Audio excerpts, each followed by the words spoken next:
Gandang gabi sa iyo, 59. Nagbabalik ulit ako. Regarding dun sa C-Track na napilapan mo na, nagawa mo na siya. So, tuloy-tuloy lang yon. Wait mo lang hanggang mag-email yung main office dito sa Pasay 5 Ecom Building sa MOA.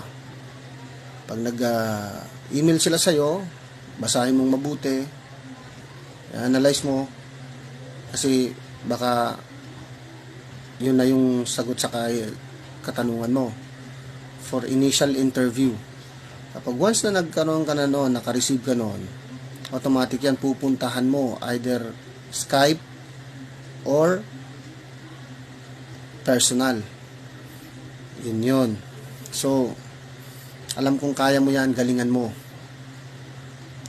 Nakaya ng iba, bakit hindi, di ba? Kaya mo yan.